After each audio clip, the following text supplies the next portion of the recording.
And we are live. I'm Caleb Johnston. I'm Joel Furchess. And I'm Clinton Wilcox. Welcome to the show. Today we are going to be doing a live discussion on a recent award show video that has made the rounds due to some of the content, and it does have some apologetics significance. So, I'm glad to have Clinton here as he is the expert in this area. So I'm sure he's going to provide us some valuable insights. And then I will do my best.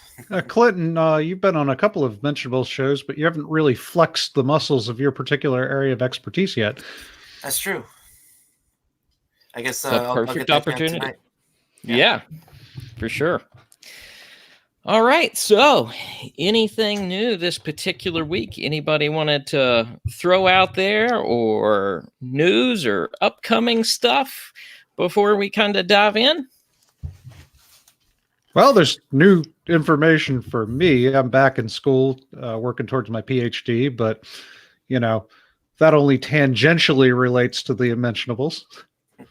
Well, I mean, that is pretty significant in the long run, at least. That's true. Yeah, I mean, I'm working towards my field, which is the behavior analysis, which is kind of what I bring to the shows on a regular basis. So, yeah, in that way, it relates to the Mentionables. Wow, I thought yours was gender studies or something, That's my minor. Okay, fair enough. I kid.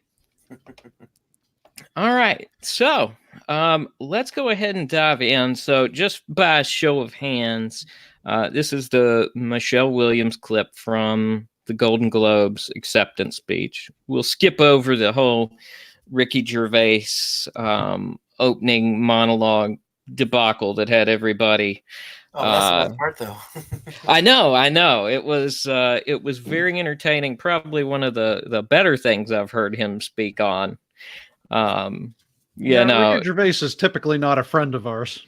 Right. No, he's got some. Oddly enough, he's got some really bad arguments. That's one thing I hear.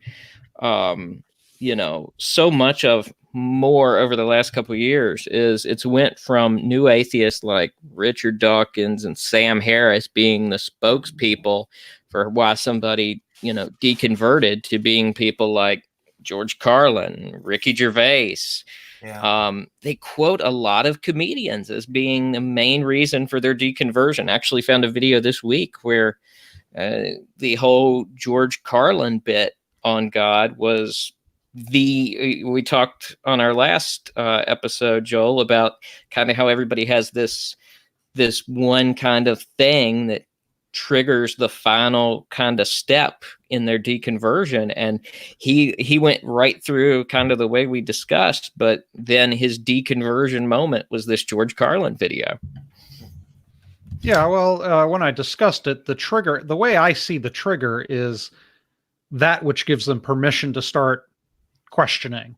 It seems as if there's this tension or pressure that builds up, and you can think of the trigger as the needle that pops the balloon, after which they start the whole deconversion career.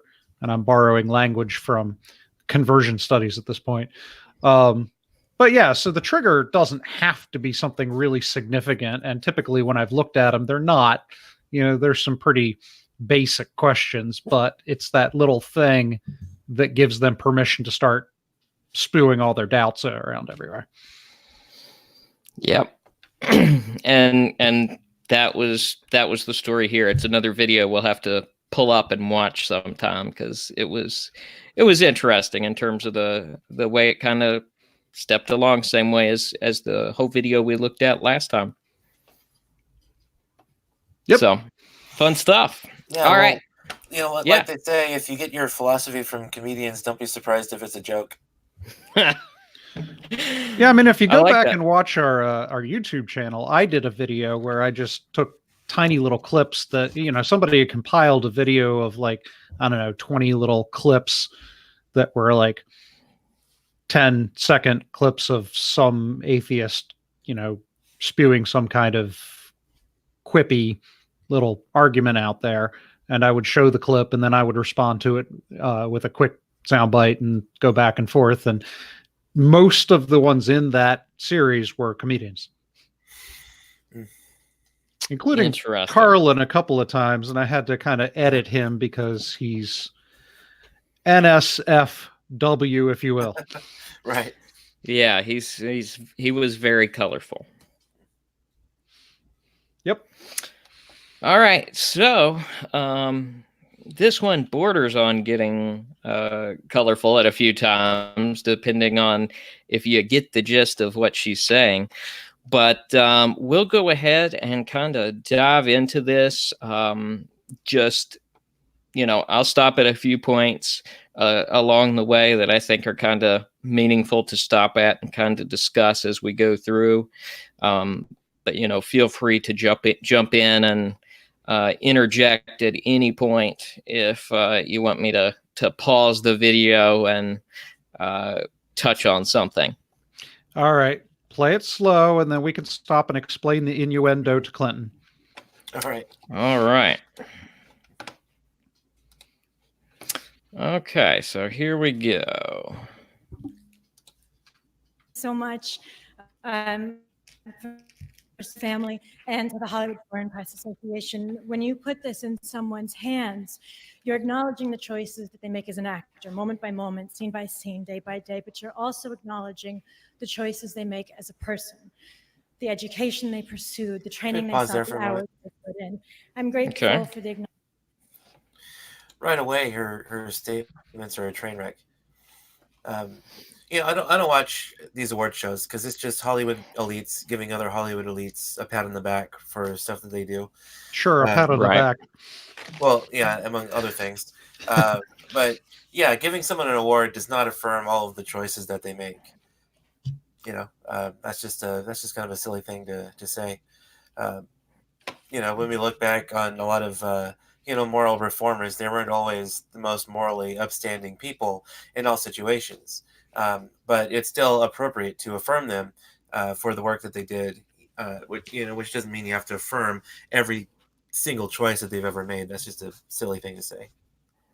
Right. I mean, even I think a good example is as a parent, I affirm a lot of choices my kids make, a lot of their accomplishments. But just because I'm affirming them in one thing, what they did good today for their sibling, doesn't mean I'm affirming every time that they've punched their sibling in the face. Right. It just goes without saying. By the way, I actually have no idea who Michelle Williams is. So what has she been in? Oh boy, you had to ask that question. Let's find out real quick. We are live, so I was kind of embarrassed in the same way. First saw her, and I looked it up, and then it completely slipped my mind. Well, I was, because I'm like, wait, who is this person, and why are they getting an award at this point? Because I've never heard of them, and I'm fairly up on entertainment for the most part. So if it had been a big name, it kind of surprises me that I didn't know it. All right, so here we go. We're going to find out what all she has been in. She was receiving the award for some kind of television series she did on a streaming service. Yeah, so I've got her full history here. Maybe we'll recognize something that she's been in if it wants to load here. So what I've got here is... While you pause, just a quick response to your point, Clinton. It's clear that she's just saying something to segue into the point she's really trying to make. She's making some kind of thin, segue from receiving the award into the sermon she's about to pitch. Right. So I'm not sure a whole lot of thought was put into that. Yeah, so it looks like the TV show that was awarded here is Fosse Verdon. Okay, still never heard of that. She was in Venom, The Greatest Showman, Manchester by the Sea, Oz the Great and Powerful, Brokeback Mountain's in there. Yeah, the only one of those the only one of those I would have seen is Venom, but I actually haven't seen Venom because I've heard a lot of real negative reactions to it. It wasn't awful. If you went in not expecting much, it was okay. If you went in expecting a lot, I'm sure it would be a disappointment. Why would you pay $8 or $10 to go see a movie if you're not expecting much? Exactly. That's why I waited until I could see it for free. Right. Oh, you're one of those. Now, hey, perfectly legal services I've paid for that I was able to see it on. Oh, you're one of those. Yeah. I also was on Dawson's Creek back in the early 2000s. Really? Apparently so.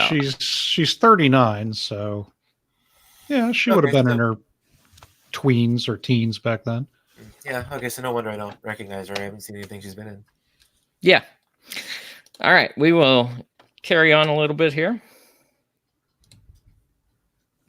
Acknowledgement of the choices I've made, and I'm also grateful to have lived at a moment in our society where choice exists, because as women and as girls, things can happen to our bodies that are not our choice.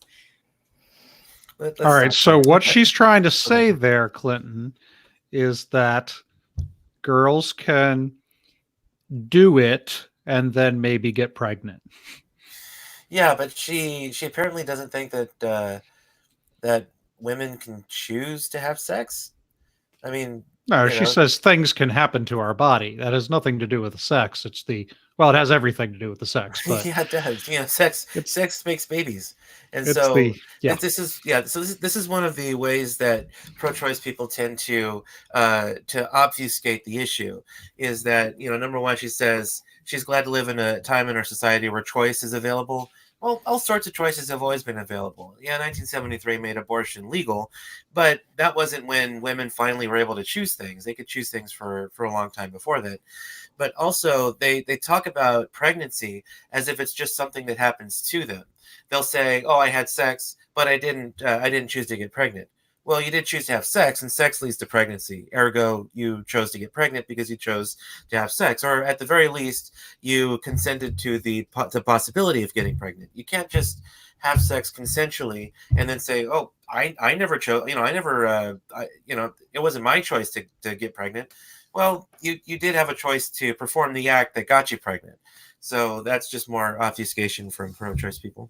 What I'll say in response to that is it appears to me as if society now sees sex as, just a natural thing that is going to happen, and it has very little to do with it. It's like the wind blowing or, the tide coming in. It's just a natural thing in nature that's going to absolutely happen.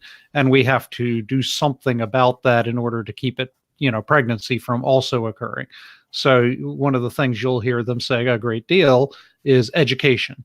You've really got to press the education. And if you educate young people enough, then you eliminate pregnancy, because the sex is going to happen. So you got to educate them about how to do it.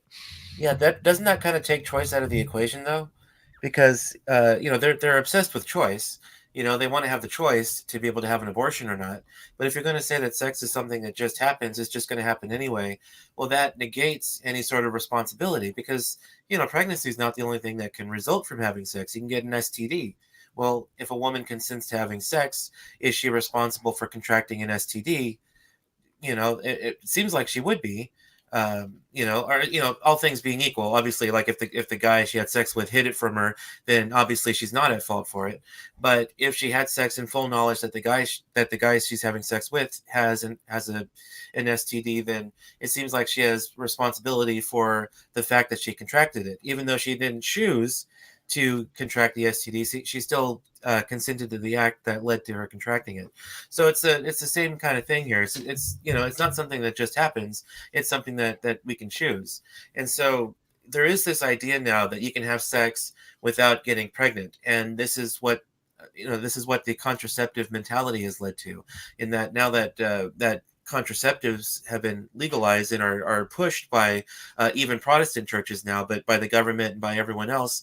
Now, procreation has actually separated the idea of sex from getting pregnant. So now sex is no longer seen as the act that's intrinsically connected to pregnancy. Now, sex and pregnancy are two different things, because as long as you can use contraception, you're trying to prevent pregnancy. So now it's seen that sex no longer leads to pregnancy because of contraceptives. And so this contraceptive mentality has caused people to have some irrational ideas about sex. They don't understand how the cause and effect relationship works between sex and pregnancy. But I think that in saying that, you're falling into this idea that they have that you're trying to control their body, to even suggest that there's a link between sex and pregnancy is your attempt to control their body, because, you can just kind of do away with whatever occurs from pregnancy. No, it's not an attempt to control their body per se. It's because there's a sense in which it does involve some control of the body, but it's not an immoral control of the body, because obviously the government does tell us some things that we can do with our body. They say that if you don't drive with a seatbelt, for example, you'll get a ticket, or in certain situations, like with men, they'll actually draft you into the army if they need additional soldiers. So this idea that the government can't tell anyone what to do with their bodies is a false idea. And in the situation of pregnancy, are observing that nature has established this cause and effect relationship between sex and pregnancy is not our attempt or our desire to control women's bodies. It's merely an observation that with sex comes procreation. It's a cause and effect relationship. If you have sex, you have then basically performed the act that gets you pregnant. And so now we're not trying to control women's bodies in the sense that we just want women to be pregnant and that's all we want. It's that we recognize that what's growing inside the woman's womb is a human being. And if we hold to the view that it is immoral to intentionally kill an innocent human being, well, that fact doesn't change just based on where the human being is located. So just because the human being is in the womb doesn't mean that this idea that it's wrong to intentionally kill a human being suddenly goes out the window. It's still immoral, regardless of where that human being is located. Well, and the final thing that I'd say is that it really seems to me as if we've approached a point in society where we see sex as a fundamental, basic human right, the same as, say, a warm meal or a roof over your head. And nothing drives that further home to me than the incel movement. You familiar with that? I am. Yeah.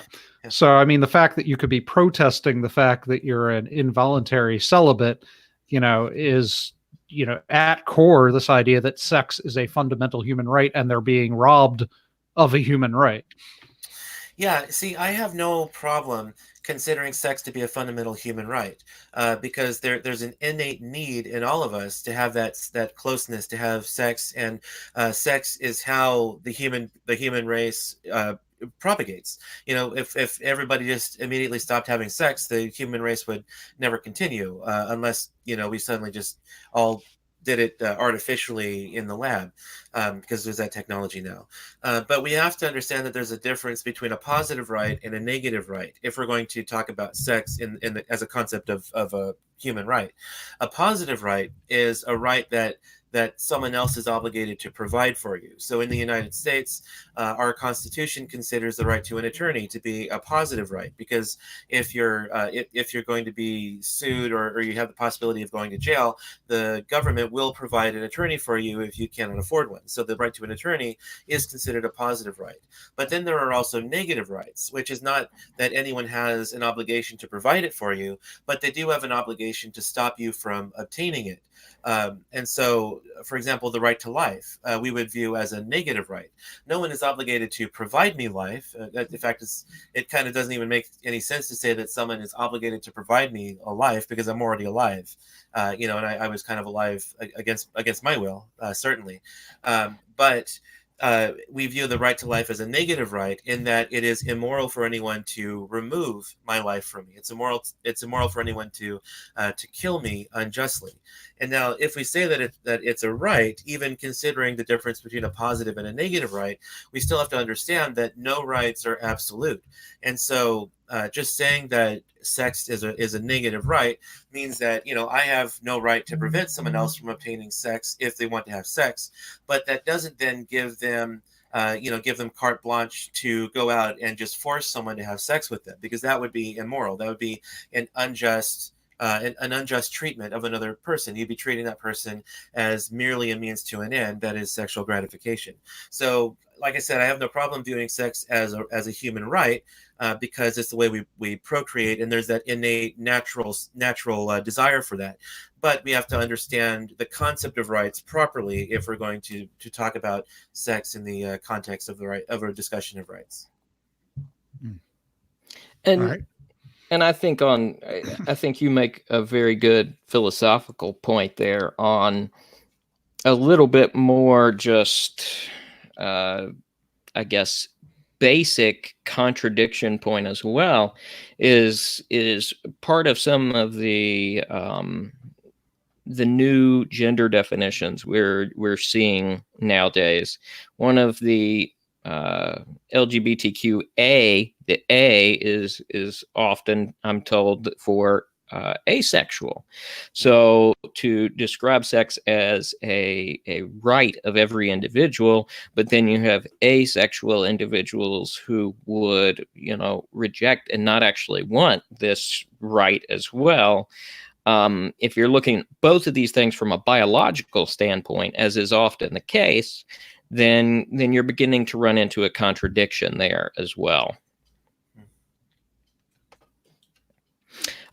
Last thing I'll kind of say about it as well, I find it interesting, having watched this a couple times now, just her choice of words is very interesting. At some point, she seems to be as vague as possible, while others, it's leaning far towards the other side. It's like she's holding back from using certain words, and I think that creates some of those language problems we were talking about when we first stopped this clip as well. Yeah, you have to be really careful, and that's why I'm so adamant in teaching pro-life people how to think well. Not just knowing the good arguments, but being able to recognize bad arguments and recognize the, for lack of a better word, the illegal moves that pro-choice people do in trying to defend abortion. Because number one, abortion is just indefensible. It's defending killing an innocent human child, essentially. And so the only way, and this isn't talking about academics. Academics obviously have very sophisticated arguments that require a different level of argumentation to respond to.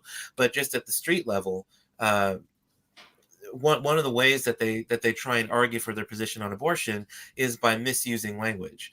And so, that's like number one, they don't talk about how abortion kills a human being, because it is, and everybody kind of innately understands that.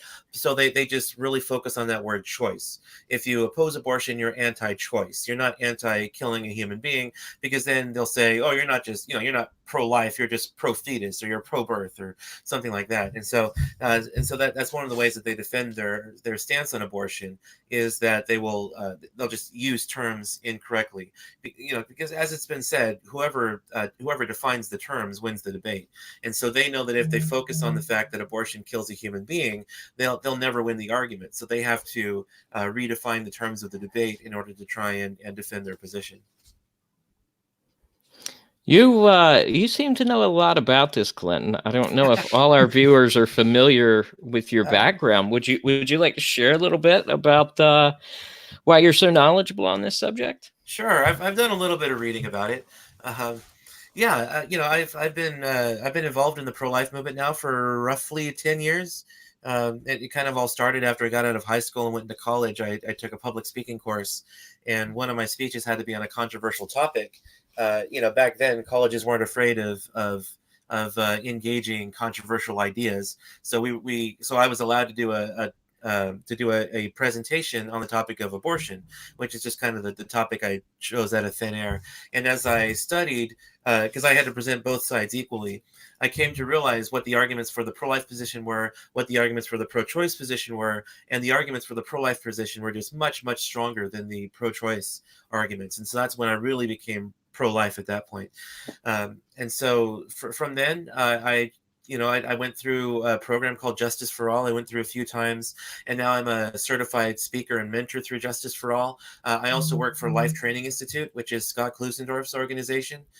He wrote a book called The Case for Life, and he's probably the top pro-life speaker in America, or probably even in the world. So I'm really, really fortunate to be able to work for Scott. And if you're not familiar with his work, definitely get familiar if you're interested in learning more about abortion. But from there, I had a couple mentors in the pro-life movement who were able to direct me a bit. But I just kind of branched out now to talk about bioethics as a whole, because a lot of it is very important, and a lot of it are topics that we'll have to deal with at some point in our lives. And so I've, studied the writings of various philosophers: Frank Beckwith, Christopher Kaiser, Patrick Lee, Stephen Schwartz, and then not even just the pro-life philosophers, but the general Thomistic philosophers like Ed Feser, David Oderberg, people like that. And I've come now to have a fundamental grounding to my pro-life views in the Aristotelian Thomistic tradition, which I think has, number one, the best grounding for the pro-life position, but I think it also best accounts for how we view reality as it is. So that's just kind of in a nutshell my journey from not knowing anything about abortion to kind of becoming specializing in abortion and bioethics.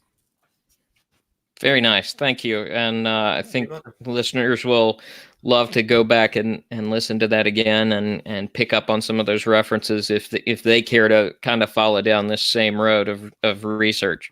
Yeah. In fact, I'll just give my email address, clinton@prolifetraining.org. Clinton at prolifetraining.com. I believe it's .com. Try both, you'll get it eventually. No, right, exactly. So if you want, email me, and I can give you some resources. If you're pro-choice, I can give you some pro-life resources that'll challenge your views if you're interested in a little bit of a challenge. Or if you're pro-life, I'll give you some resources to really help you, solidify your views and show you what the best arguments are for abortion, or for the pro-life position, rather. Fantastic. I have to be careful how I word that. I know. After talking about some of these things for so long, it's so easy to insert the wrong term at exactly the wrong place. Right. Yeah, I always have to really concentrate on what I'm saying to make sure I say it correctly. Yeah.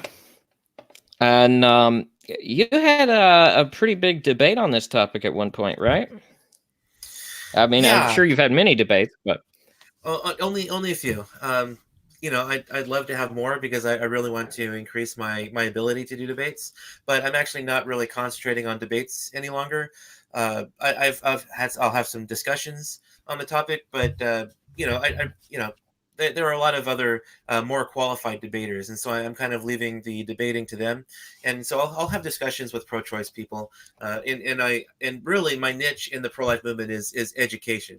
So debating can be fun, but really where I'm best at is in an educational atmosphere, where I'm giving a talk or teaching a class on a particular issue, because that way afterward we can just have like a Q&A with people who agree with me and people who disagree with me. And I'm really more at home in that kind of format than in a debate format, because I'm more of a low-key kind of timid personality kind of person. So really it's not really in my personality to be a great debater. like Scott Glusendorf is excellent at debating. Mike Adams has debated; he's great. Trent Horn is excellent at debating also. But in the past, I have done a couple of debates. I actually debated Matt Dillahunty on the topic of abortion on my friend Devin and Melissa Palou's podcast, Theology Matters with the Palous. They brought Matt and myself on to debate the topic of abortion. And so I've done a little bit of debating on it. But for now, I'm more concentrating on the educational aspects of it, teaching classes and giving talks. Excellent. Well, thanks for giving us that background. And one of our future clips for this program, possibly in the next couple of weeks, will be a Matt Dillahunty clip from his recent debate on Unbelievable. So. Yeah, interestingly, after Matt and I debated, he kind of publicly said, "Okay, I'm not debating abortion any longer." I don't know if that was my doing or it was all you, man. Officially, he said it's because he thinks it's a woman's issue and he has no right to speak out on it. But take from that what you will. Yeah, I would encourage listeners to check it out. I thought it was a very good debate. So. Well, thank you. Wait, debate Melissa was very happy with it too. So, where did you get a hold of that debate? How could I find that? I found it. I might have found it on YouTube. It's on YouTube. Yeah, I did a debate with Matt also a couple years ago on end of life issues.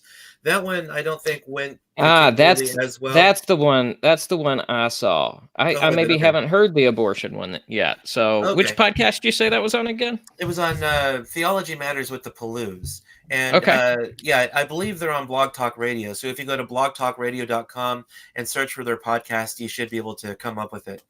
Yeah, and I enjoyed the debate on end of life issues with Matt. That was the first time meeting Matt in person. We both were in I think it was Houston. We went to the Bible and Beer Consortium to do that debate. And Matt's actually a really nice guy. After everything I've heard about him from other Christians, I was expecting to kind of be mean, but he was actually very nice, very gracious during the debate. So I really enjoyed our interaction. I think my abortion debate definitely went a lot better than my end of life issues debate. But I've talked about my debate with Matt elsewhere. So you can look at my podcast, Pro Life Thinking, on the blogtalkradio.com website for my post debate thoughts on my end of life debate with Matt Dillahunty. But definitely check out the debates. I'm also very much open to constructive criticism. One of my friends was actually in attendance of that debate with your hat is stupid life issues. What's that? Your hat is stupid. Oh, well, you're the first person who said that. I generally get a lot of good feedback on my hat. So I kid. Okay, all right. Yeah. And he offered a little bit of constructive feedback too. So definitely check those out. Very cool. All right, we will dive back in. Were we watching some kind of clip earlier in the show? We were. We will dive back into that. All right. That's all right. We sidetrack a little bit. That's okay. Yeah, I mean, it's only 2.5 minutes, so we got time. Yeah, we're already like a third of the way there. So I'm gonna go back just a couple seconds so we don't catch anybody mid-sentence here. Things can happen to our bodies that are not our choice. I've tried my very best to live a life of my own making, and not just a series of events that happened to me, but one that I could stand back and look at and recognize my handwriting all over. Sometimes. Wait, just a second. Did you guys see that? You're talking about the guy. This guy looks. Yeah. I saw that. Yeah, he looks like he's either got a raging migraine or this is really getting to him one way or another. Yeah, I would probably be face palming at this point too. Well, yeah, I mean, one thing that we haven't really talked about, but this is on the heels of that, or I think we did mention it at the beginning of that Ricky Gervais intro, in which he basically said, "All of you are just Hollywood elites. Shut up. No one wants to hear your opinion. Just accept your award, thank your God, and be done with it." And here Michelle Williams comes up and gives this speech, this 2.5 minute speech about abortion, obviously not heeding Ricky Gervais's words there. Nobody thanked God during the ceremony. Oh, I didn't watch it.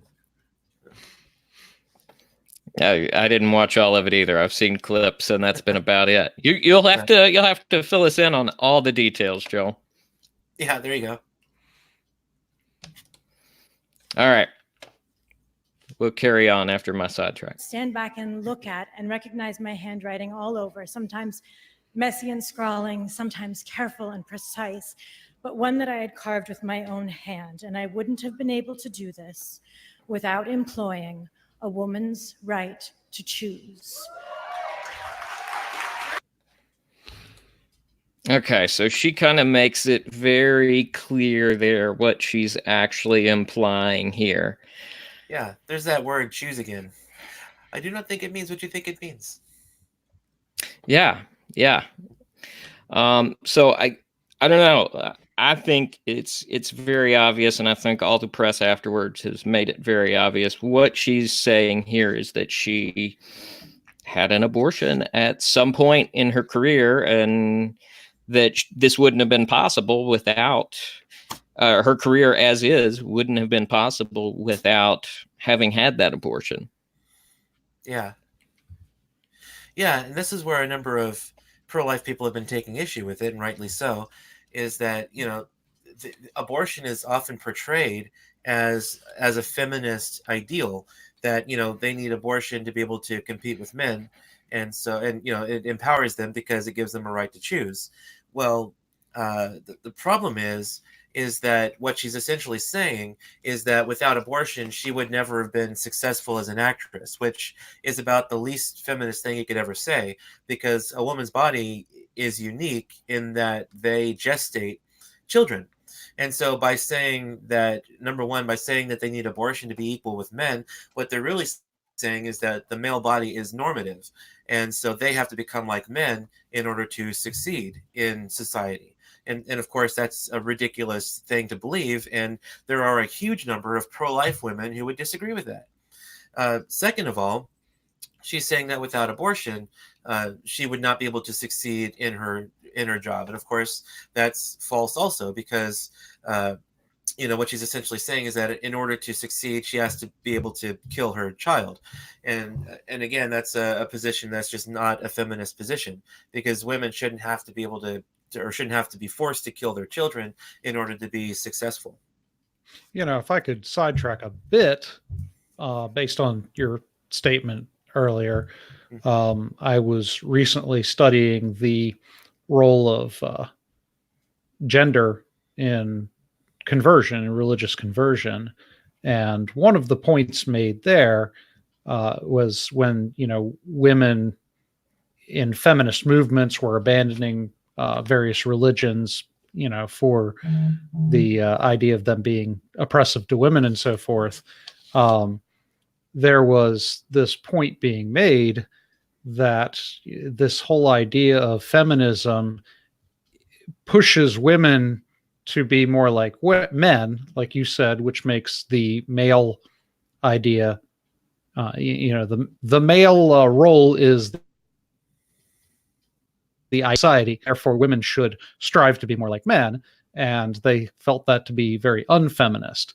And in the issue of conversion, they were talking about how I think this was specifically with Orthodox Judaism, that there's a certain dignity accorded women within Orthodox Judaism, because the men have to act towards women based around their menstrual cycles, and women have a specific operation in the preparation of the Passover meal that only they can do, and certain cleansing rituals at home and so forth. So there is a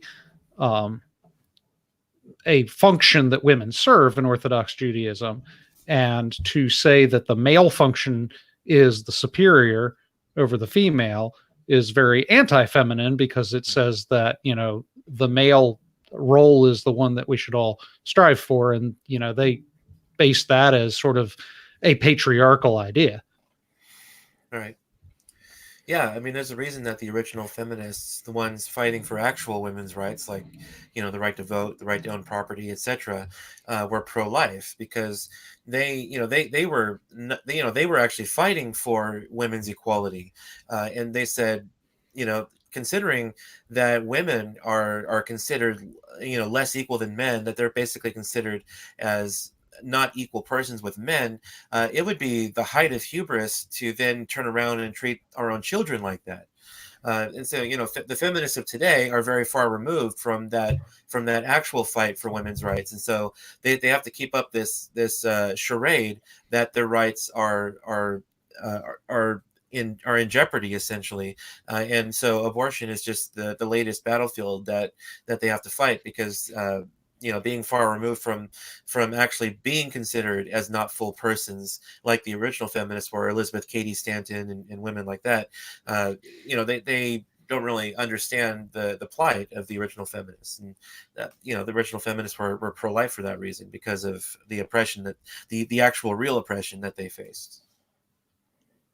Yeah, and I think we're seeing this kind of across the board. I think it's really, really obvious in some of the changes with the definitions of gender going on right now, in that you're seeing this erosion of the actual structure to change definitions, make them more flexible, and to just tweak it so we don't have these strong definitions anymore, but a much weaker definition. And I think, it's interesting that abortion is one of those things that destroys a lot of that significant symbolism, because, pregnancy is one of the things that is exclusive to women, and it is a very powerful symbolism associated with that as well. I don't know if either of you are familiar with the story of Betty Crocker,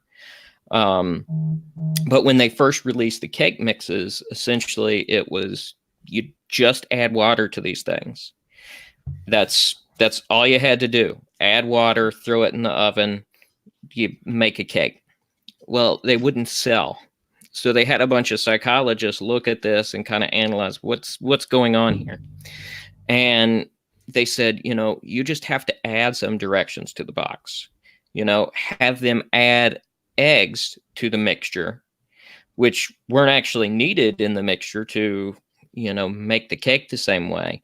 But it was that significant symbolism of, adding a portion to themselves. This was something women found very valuable, is that it didn't feel right to just make something so easy, instead of slaving away at a cake for many hours over the day. So, the psychologists that advised them said, hey, add to the directions, have them add eggs to the mixture.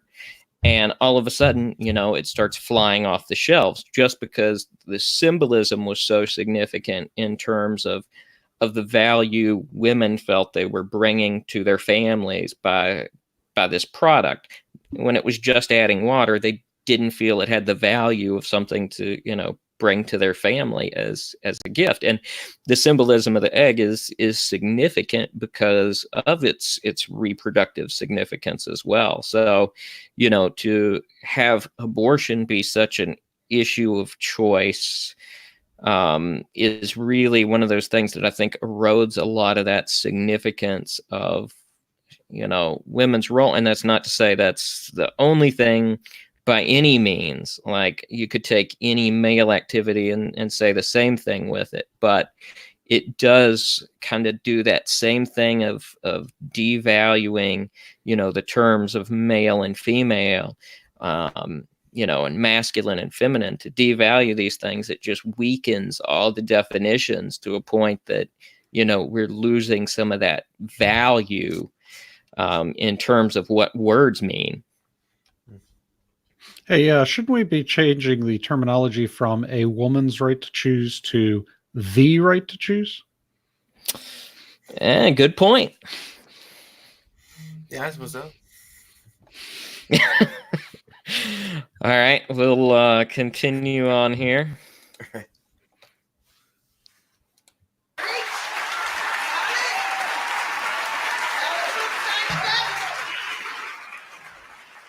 To choose when to have my children and with whom, when I felt supported and able to balance our lives, knowing, as all mothers know, that the scales must and will tip towards our children. Now, I know my choices might look... Any thoughts on that segment there? Yeah, she called herself a mother as she was talking about the right to choose. Well, in the irony of all this, which adds even more here, I have no idea if she had children prior to this, but as of the moment of this award ceremony, she is actually pregnant. That's what I've heard. Yeah. Yeah, and so there's a psychological component which might be of interest to Joel regarding discussions of Hey, abortion. Caleb's a psych guy too. Oh, okay. Well, there We we go. downplay that, but it's true. All right. So yeah, there's a psychological component to it. Now, I'm not a psychologist. I'm not well read on psychology, but there's an element of I know, surprising, right? That if when a woman has an abortion, all the arguments in the world can never really convince her that it's the right decision, and so there are a lot of women who many women don't regret the abortion decision right away. They might 5-10 years down the road or late in life, or they may never regret it, but there is a psychological component to it, in that if a woman has an abortion, then in order to justify her own choice, because arguments are not emotionally satisfying, you have to really cultivate the life of the mind in order to find arguments convincing, even though they're not emotionally emotionally motivating, I guess you could say. So if you cultivate the life of the mind, then you can find yourself being motivated by arguments just because they're true. But when it comes to a woman who has an abortion, well, she knows inherently that she just killed her child, essentially, and all the arguments in the world will never make her feel better. So she has to put up these emotional barriers, which make it more difficult to convince her that it was a child that she killed, and to convince her that abortion is wrong because it kills an innocent human being. And so one of the reasons that they obfuscate the matter by confusing terms or by using words in a way that's unique to the abortion issue, but doesn't mean that in any other context, is because they have to convince themselves emotionally that they actually made the right decision.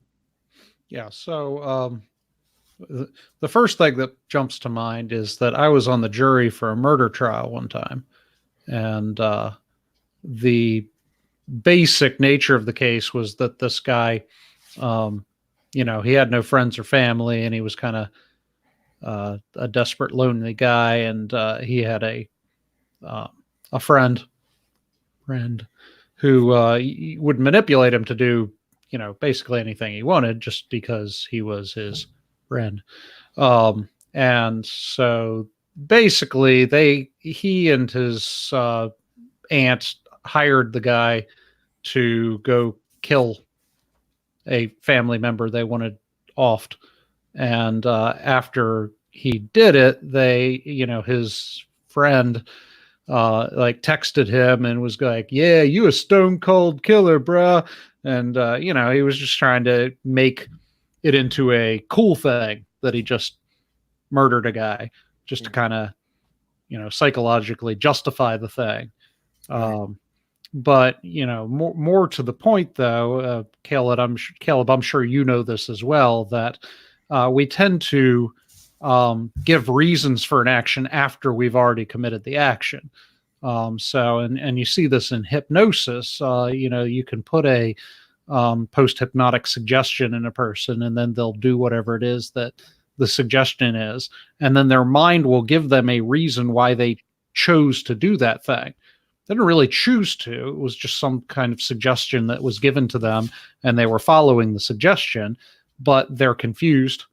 And so their mind immediately fills that blind spot with a reason, and then they're convinced that this is actually the reason that they made the choice to do the thing. And so, our minds tend to try to justify actions, give them purpose and reason after we've committed them. And so people will backtrack things. And, I see this attempt to emotionally justify abortions in sort of glorifying them nowadays.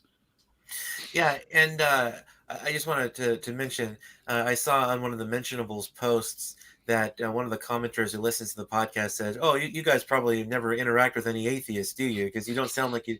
I just want to say that I interact with a lot of people, pro-choice and post-abortive, so I've seen this in action. So I've interacted with a lot of these people, so I have some real-world experience in this area as well.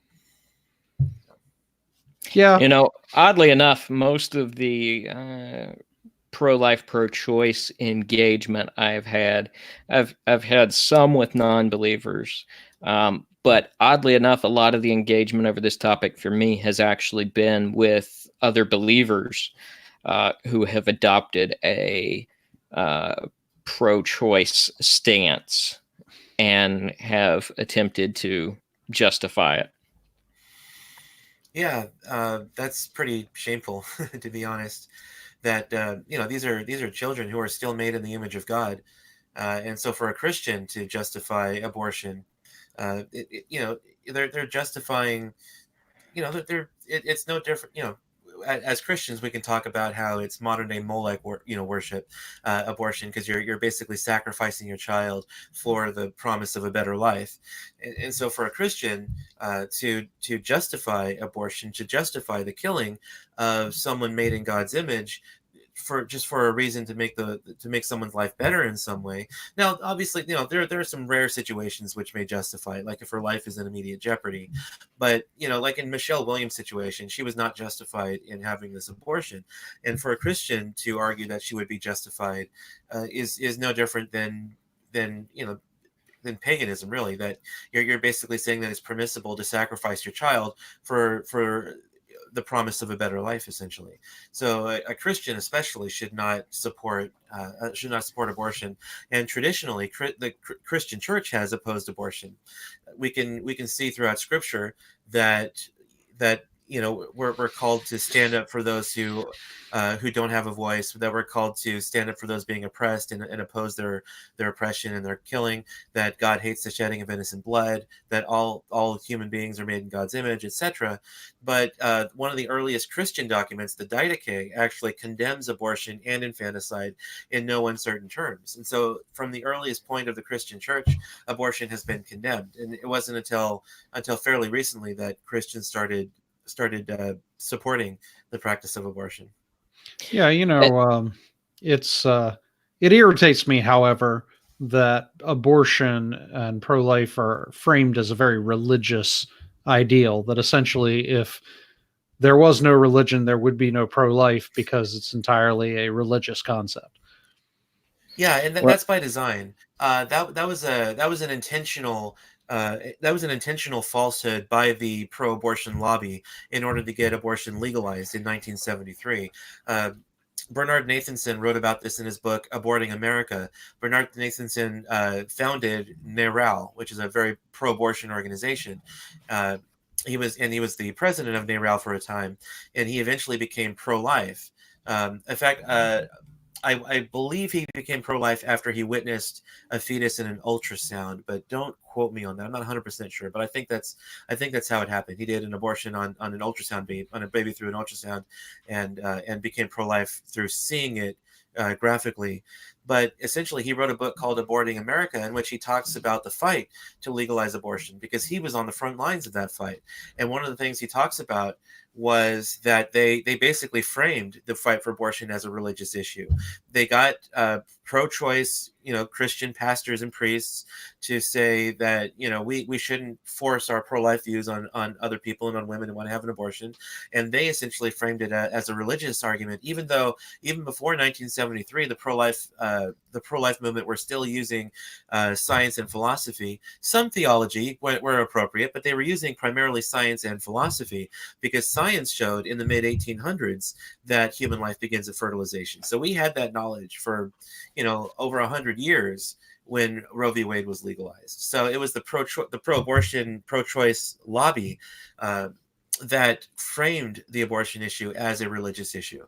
And of course, it was dishonest, but it got them the victory. So And and you probably know more about this than I do, Clinton, but in doing some word research in the past, There's a word, I believe it's used in Galatians, and in that Paul's condemning pharmakeia, and did some research into the background on that word. And one of the primary uses was abortatives. Is abortion at the time in Rome was mainly done through a chemical process.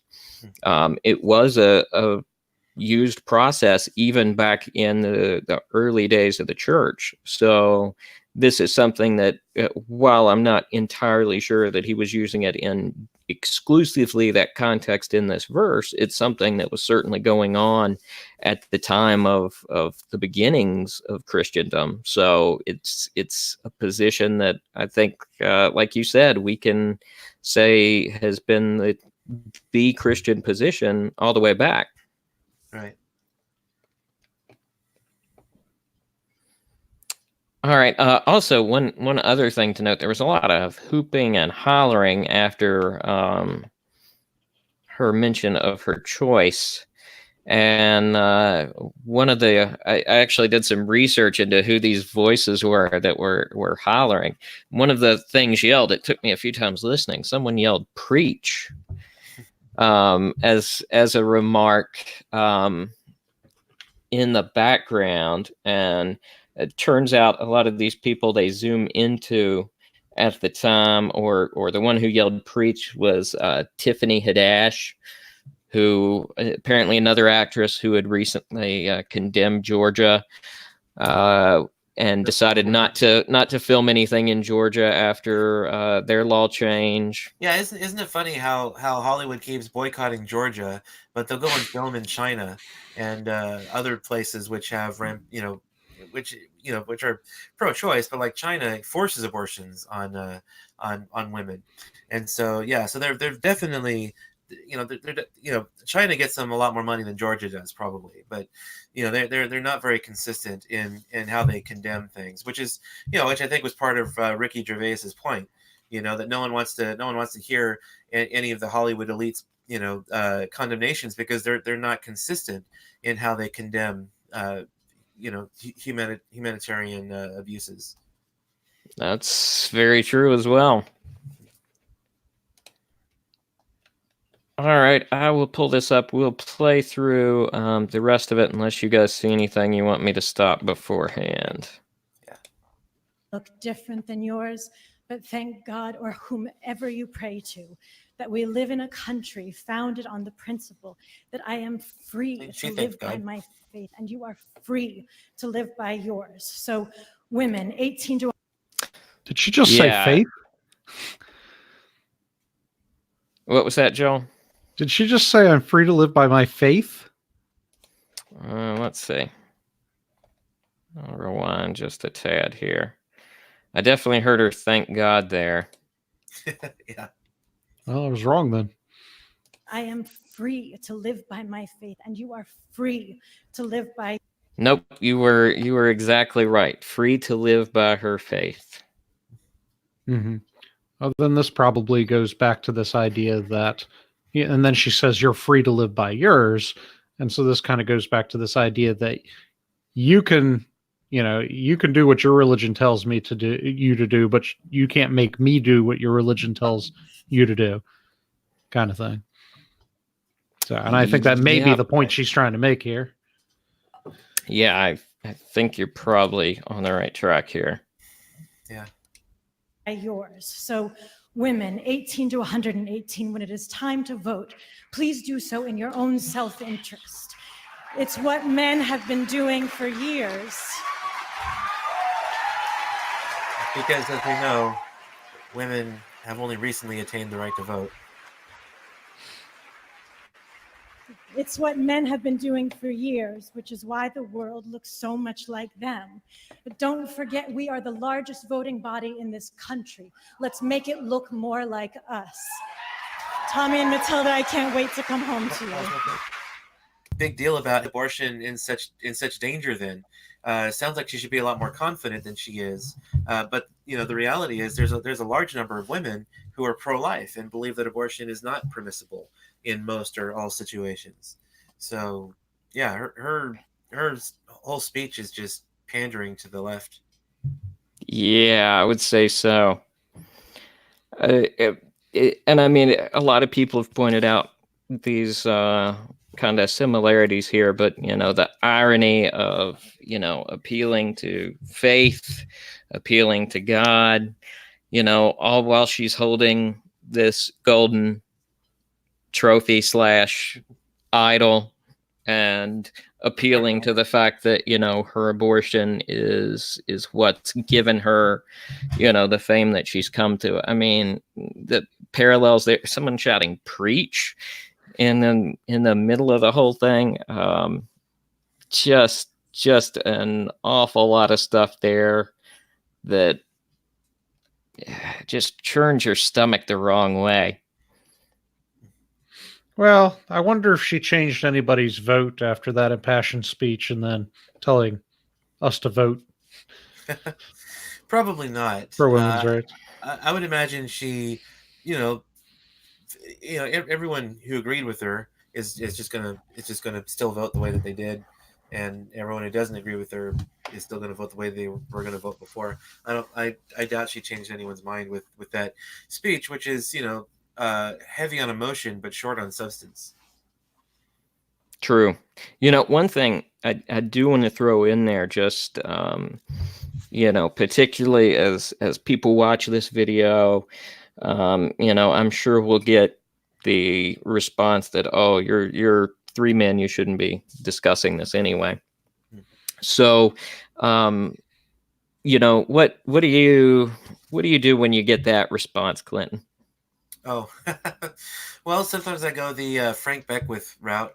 I say, I say, well, arguments don't have gender. People do. There are a lot of women who make the same arguments I do. So pretend I'm a woman and then respond to me on those grounds. Or you could go the Scott Klusendorf route, which he doesn't recommend. You could say, Scott says when he recounts a time where someone said, well, you're a man, you can't speak about abortion, and Scott said, well, how do you know I'm a man? And she said, well, you've got a deep voice. And he said, well, so does Joan Rivers. And so yeah, but that's not really the best way to go. I usually just the best thing to do is really just to point out that they're making a fallacy called the ad hominem fallacy by essentially ignoring your argument based on an irrelevant characteristic. Now, you don't want to actually tell them that they're making a fallacy. You want to kind of illustrate it, because they are probably not skilled in logic. So you'll want to, or interested, yeah. So especially on the abortion issue, which is very emotionally charged. So you'll just kind of want to say something like, okay, yeah, that's true. I am a man. So how does my being a man then negate my argument, which is that abortion is wrong because it intentionally kills an innocent human being? How does my being a man affect the soundness or lack of soundness of that argument? The reality is it doesn't. I think that's a great response. Thanks. Another way you can help combat that is that whenever you go out speaking on abortion, just make sure you bring some women with you. That way, if they don't want to listen to you because you're a man, you can just bring one of the women over. Because I have that works too. Yeah, because that's a very common response. And I had one person actually basically give me the finger and say no opinion, and then turn and talk to a woman and basically just ignored me the rest of the time. So it happens, it's it's just something you just kind of have to brush it off your shoulders and move on. And the person that she did talk to is a friend of mine, and I was perfectly confident with her ability to have this discussion. So I just went about my day, didn't let it bother me. But yeah, it's something that happens. A lot of people tend to be a lot more reasonable, and once you point out that that your being your gender does not affect your argument, they're usually pretty willing to continue listening. I think that's, for lack of a better way of explaining it, I think that's another one of the big problems here.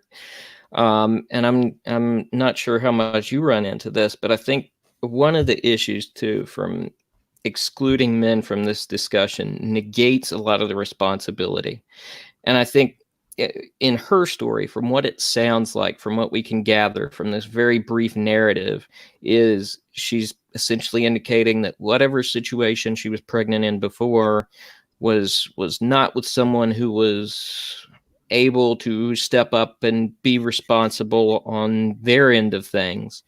And I think that, to take men out of this discussion entirely also negates the responsibility that men do have in that situation. Because from a Christian perspective, the man in the relationship should absolutely be involved in the responsibility for caretaking of that child. And in that scenario, then hopefully with a good partnership, it wouldn't have negated any of her ability to follow her dreams and make the accomplishment she had. Of course, you have to make some sacrifices for kids. You just do. But Right. in a good partnership, that shouldn't have even been an issue at hand. And so to take this to be exclusively a woman's issue, it's taking away a lot of that responsibility, I think. And that's really dangerous. Yeah, and I agree with that. And yeah, because as a pro-life person, I'm not looking to unfairly or unduly burden a woman with a child. I believe that men need to step up, be a man, and take responsibility for children that they create.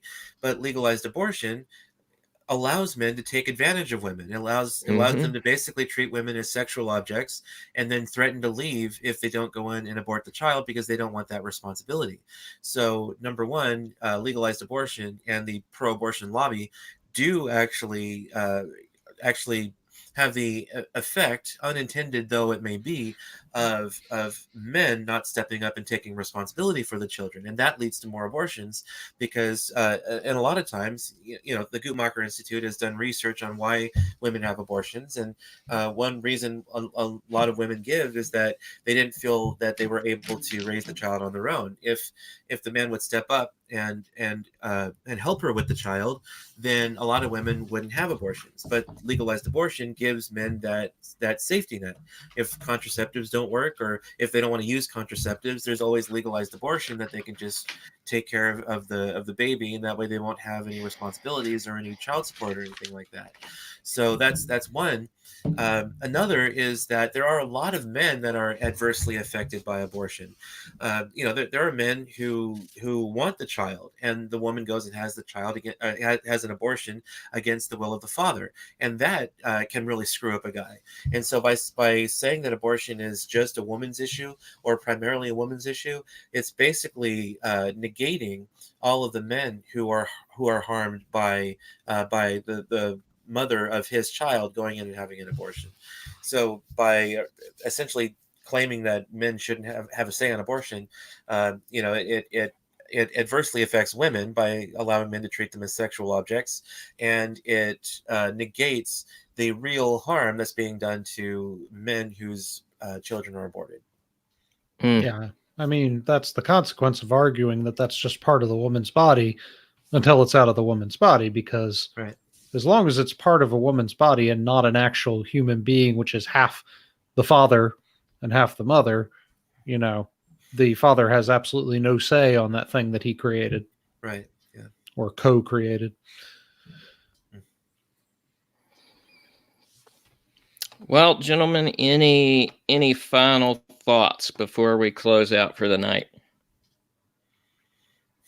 Okay, so Clinton. Yeah.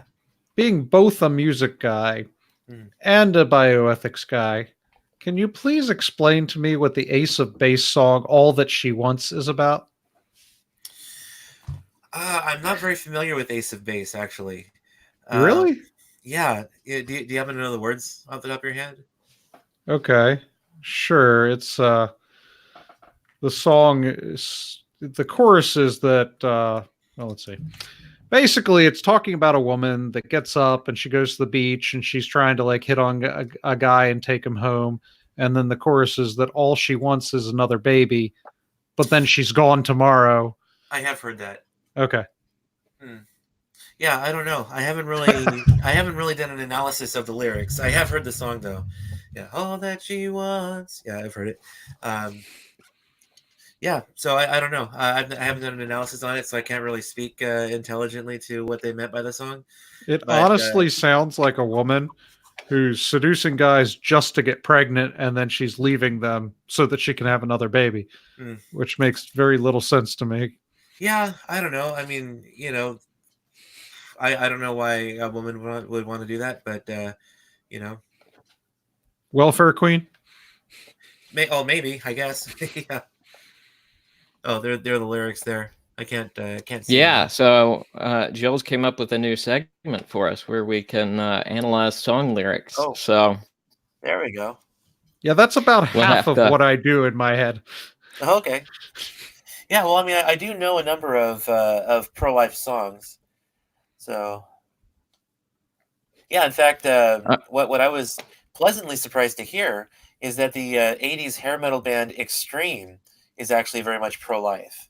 And they've actually performed at Rock for Life organization or festivals. Hey, is the March for Life coming up soon? It is next Friday.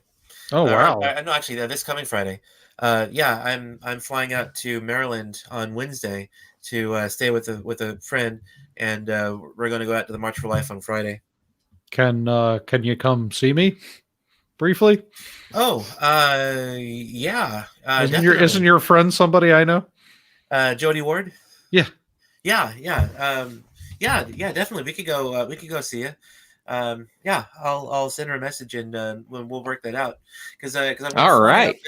I'm flying out Wednesday, and then Thursday we should have. I don't know. I don't know what any of our plans are except for Friday and Saturday. Because Friday we do the March for Life, and we may do one or two things after the march. And then Saturday we are attending a Students for Life conference, which is in Maryland. So Friday and Saturday might not be available, but Wednesday evening or Thursday we might be able to swing that. So I'll let you know. There you go, mentioners. If you want to meet a Mentionables meetup live, just reach out to Joel or Clinton, and maybe if you're in the Maryland area, or if you're going to be at the March for Life in Washington D.C. on Friday, you might be able to find me there too. That's interesting. I'll have to think about that. We could hang. It's going to be very cold, by the way. Extremely cold.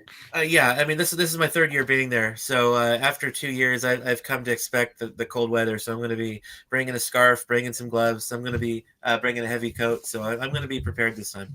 It was around 20 degrees today. So was it? Oh, yeah. Wow. Yeah. Probably a good plan. Yeah, definitely very, very chilly. Yeah, and this way right now. Shirts too. So yeah. All right. Well, with that, we will go ahead and end the live stream. Hope you enjoyed it. We're always open to take questions. So next time you see us live, dive in, throw a question into the chat, and we will take care of answering that live on the show. Hope those of you who watch this enjoy it, and keep on mentioning.